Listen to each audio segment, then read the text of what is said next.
at gabay ng magulang.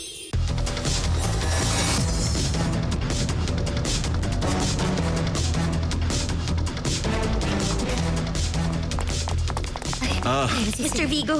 Mr. Vigo, Hello, sir. Kumusta na sitwasyon ngayon? Pinipilit po ni Mr. Nathan na sa'yo lang siya makikipag-negotiate. Yun ang sabi niya. Anong gusto nila? May isa pa po, sir. Hindi ko alam kung sino yung mga kasama ni Mr. Nathan. Hindi ko masabi base sa uniform nila kung pulis sila o galing sa Intellectual Property Department. Ayaw nilang sagutin yung mga tanong ko. Ang sinasabi lang nila, ikaw lang ang gusto nilang makausap. Nasaan sila? Tell security, protektahan ang mga customer sa area na to.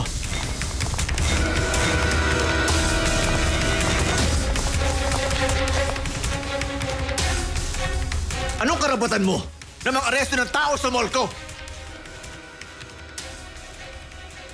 Ibig sabihin ba nito inaamin mo, natauhan mo ang lalaki na to? Ano bang klaseng mall owner ka? Ba't mo naman aakusahan yung mga tenant dito na tauhan ko? Tingin ko naiintindihan ka naman ni Nathan. Pero nagpapanggap na hindi. Nathan, kung may problema pala, sana pinaalam mo sa akin bago ka nagpunta dito. Bakit di mo muna sinabi sa akin? Maya, hindi ko naman talaga balak pumunta dito at mang-aresto ng kung sino man tao. Pero hindi ako makapaniwala na ang The Heaven Mall pala. Palihim na nagbebenta ng mga relo. Na replika ng relo na galing sa mall ko. Alam niyo bang itong relo na to? Ako lang ang nag-iisang nagbebenta niyan sa bansa na to. Kaya tiningnan ko kung totoo nga na binebenta yung replika dito. Sa huli, totoo naman pala. Habang tinatanong ko siya tungkol dito, parang gusto na niyang tumakbo agad palayo sa amin. Kaya naman, nagpakamabuting mamamayan na ako. At inaresto ang taong to na nanloloko ng ibang tao. Gumagamit ng shortcut para yumaman.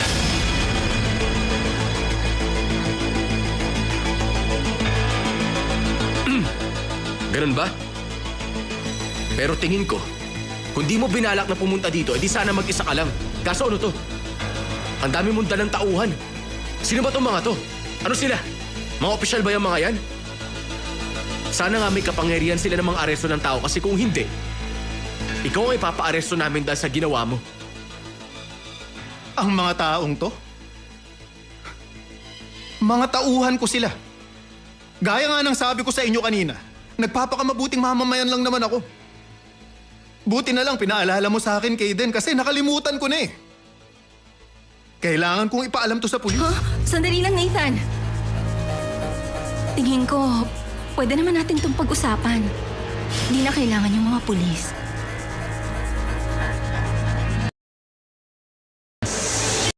Naman ako makipag-negotiate. Pero mukhang may-ari ng mall na to, hindi pa handang makipag-usap sa akin. Daddy,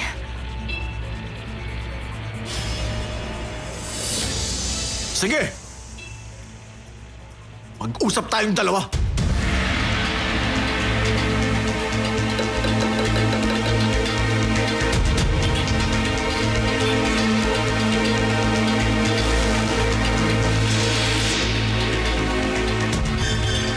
Magsalita ka.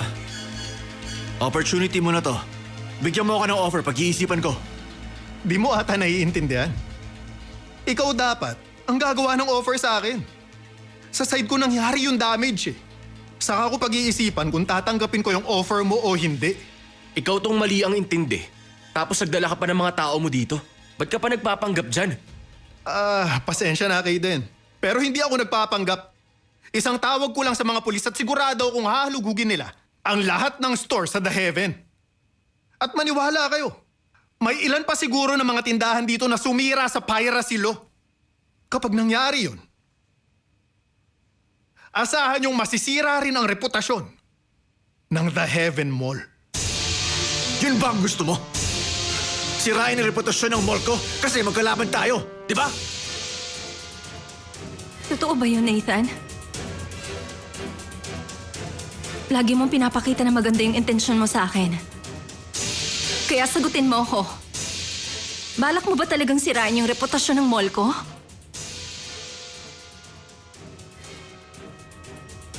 Maya, May isang tao na nagsabi sa akin na ang business at personal matters, pinaghihiwalay dapat. Yung shopping mall mo, nilabag yung piracy law ng mall ko. Ako nga tong nagdusa ng damages. Kaya kailangan ko tong ayusin. Pero nandito na ako ngayon. Handa ako makipag-negotiate sa'yo bilang may-ari ng The Heaven. Hindi kami tumatakas sa responsibilidad namin. Hindi mo to i-report sa police, di ba? Nakadepende yun sa daddy mo. Anong klaseng offer ang ibibigay mo sa akin? At kung matutuwa ba ako sa offer na yun?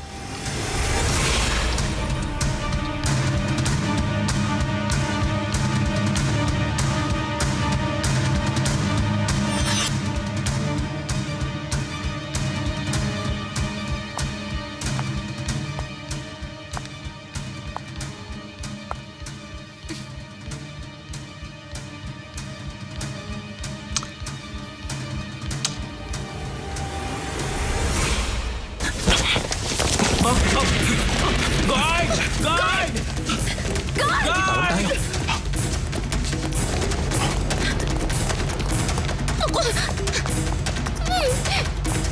Hoy, ikaw! Hindi niyo ba hahabulin yung lalaking yon, ha? Sino ka para utusan ako? Tauhan niyo yun, kaya kayo umabol doon.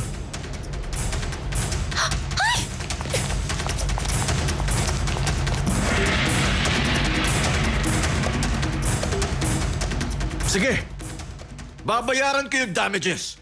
Pero dapat hanggang dito na lang to sa kwarto na to. Doon naman sa tenant na lumabag sa batas. Ako nang bahala sa kanya. Okay yan sa akin. Pero sa pagkakaalam ko, ilang daan ng mga peking relo din yon. Tapos i-multiply mo pa sa totoong presyo ng mga original na relo. Ano to? Kung makapagkwenta ka, parang alam mo na kung magkano ang dapat ay bayad sa'yo. Bakit Kaden? Bakit natatakot ka? Mayaman ka rin naman ah. Tulungan mo yung biyanan mo. Lumabas din ang totoo kung ganon. Hindi ka talaga nakikipag-negotiate sa amin! Pwes huwag na tayong mag-usap. Sayang lang yung oras. Kasi ang totoo, wala kang balak na makipagkasundo sa akin tungkol sa bagay na to. Maya, uuwi na muna ako sa ngayon kasi pag-iisipan kong mabuti kung anong gagawin ko sa video clip na ebidensya na hawak ko.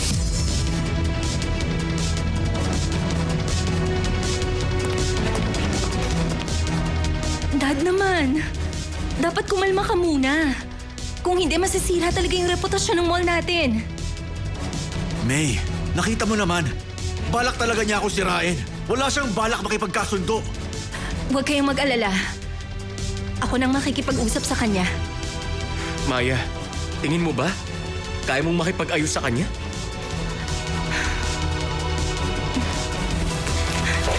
Miss Maya!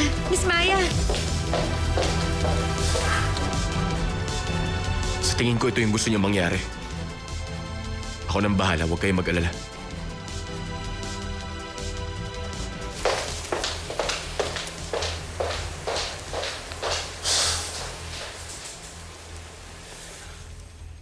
Ano ba talagang gusto ng Nathan na yon? Grabe na siya makainsulto!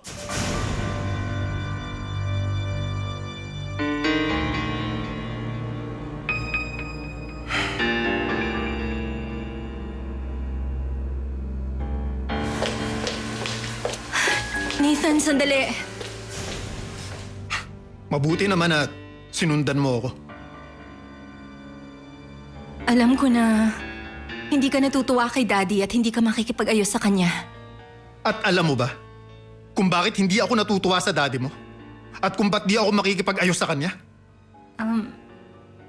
Pasensya ka na sa nangyari ng birthday party ko. Pero alang-alang na lang sana sa pagkakaibigan natin. Pwede bang ikaw na yung mag-offer? Ano bang pwede kong gawin para maayos na agad yung problema na to? Eh paano kung yung offer ko? Lumabas ka. Kasama ako. Itigil mo yung kalokohan mo. Hindi totoo yung pagmamahal mo. At walang kwenta yan. Ang gusto mo lang talaga magdala ng problema. Huwag mong gamitin yung pagmamahal mo kay Maya. Pwes kung ganun, mag-isip kayo ng offer na talagang ikatutuwa ako. Bibigyan ko lang kayo ng 3 araw para sa offer nyo. Kung hindi, magiging headline ng mga news station. yung nangyari ngayong araw dito sa mall ninyo. Pinakamahalaga, malalaman ng Intellectual Property Department na itong The Heaven lumabag sa piracy law ng mall ko.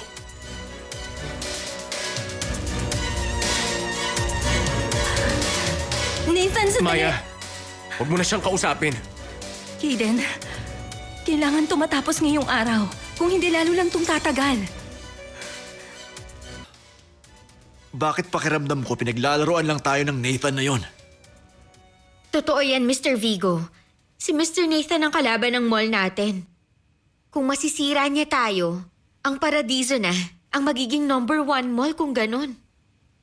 Alam ko yon. Pero sa nakikita ko, talagang gustong ipakita ni Nathan sa atin na kaya niyang makuha si May kay Kaden. At bakit? Gusto niya sirain ang reputasyon ng mall ni May. Oo nga, no. Parang kakaiba talaga yung nangyayari ngayon.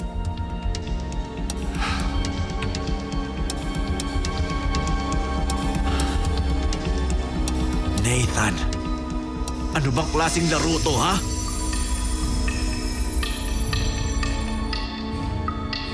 Nathan, sandali! Bigyan mo pa ako ng oras. Maya, huwag ka na magsayang ng oras makipag-ayos sa gaya niya. Okay, Maya. Sige, mag-usap tayo. Pero hindi dito. Nathan! Maya! Maya! Tabi! Anong gagawin mo?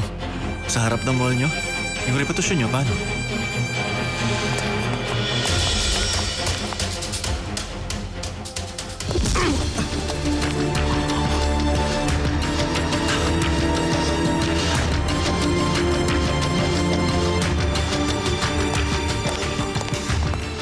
Mr. Vigo!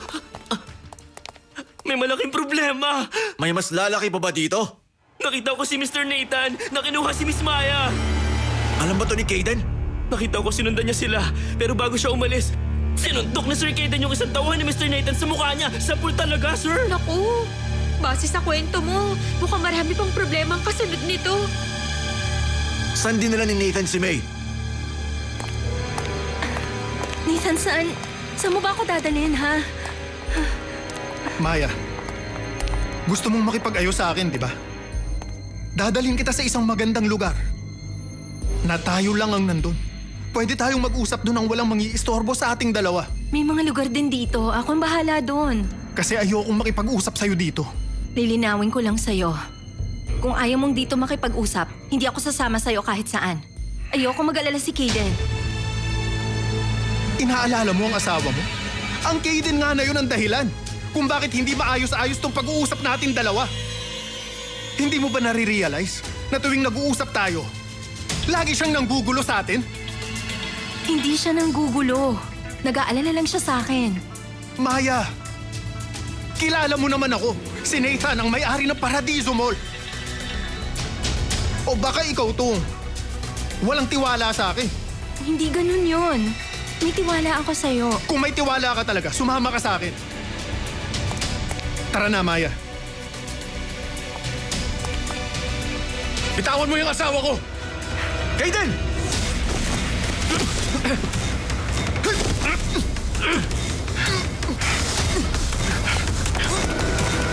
Hoy! Sa pagitan to naming dalawa ni Maya, mag-uusap kami para magkasundo at tapusin ang problemang to. Kung di ka kasali, huwag kang makialam. Ano mag-uusap? Kanina pa sila nakikipag-ayos, pero ikaw tong may Ayaw ayaw! akong makipag-usap dito. May problema ba doon? Oo, may problema! Ano? Tumigil na kayo! Tama na! Tama na! Kaden.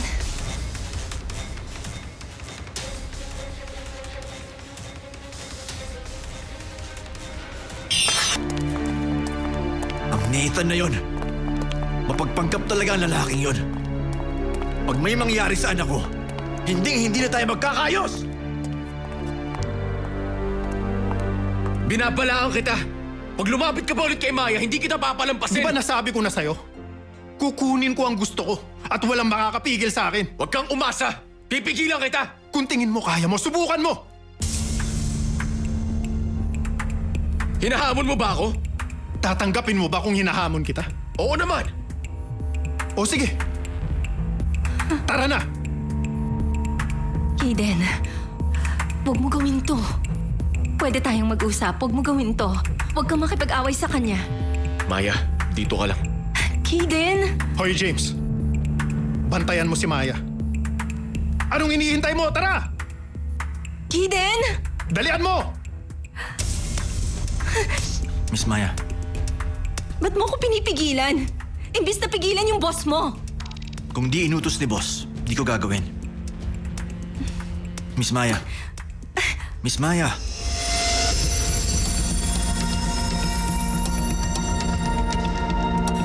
Ano na?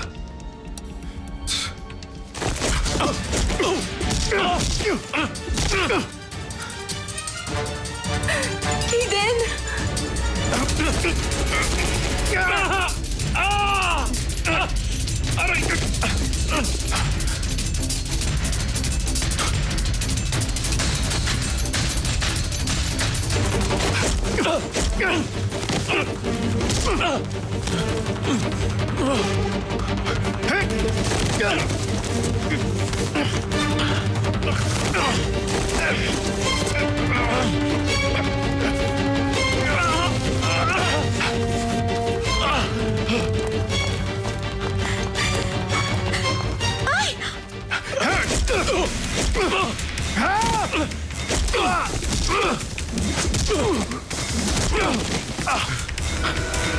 Mr. Kaden! Tama na yan! Ano ba ginagawa niyo?